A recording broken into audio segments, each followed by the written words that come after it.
So ito po mga ka-GM, dito sa CX-9 na Mazda. Yan, dami tayong papalitan ng pyesa rito. Ito, kinabit na natin yung kanyang axle drive dito, saka yung lower arm suspension. Ito yung mga tinanggal natin. Yan. Kasi nawaskag na yung ano niya. Yung lower arm suspension niya, nabend na dyan. Kasi nagkaroon ng ano to, bangga dito sa left side, no? Yan, ito yung mga bago nating pyesa. Mayroon tayong knuckle dyan, wheel hub bearing. Tapos kinabit na natin yung bago dyan. Tapos ito, backplate, tapos shock absorber.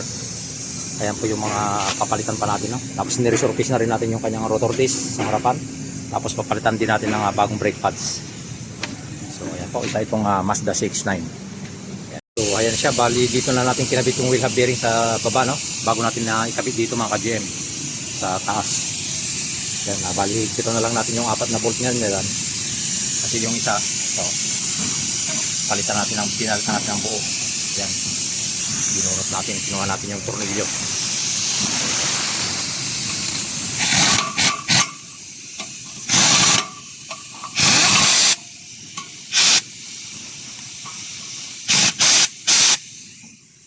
Mahina yung hangin.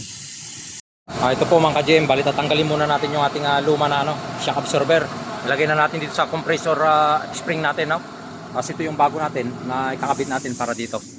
Kunin natin itong kanyang coil spring saka yung kanyang shock mounting. Tapos itong niya na to, damper.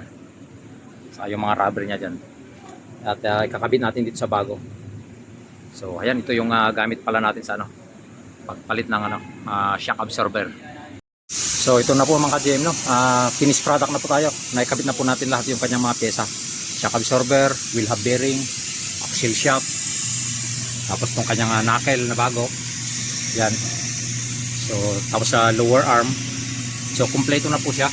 At yan po, no? Ito yung ating mga lumang parts na pinalitan. Yan siya, assembly na siya. Puro assembly yung pinalitan natin, puro bago.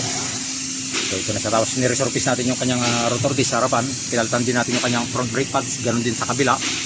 At yan po. At maraming salamat po sa patuloy na support at panonood ng aking mga video. Yan, GM Autotech.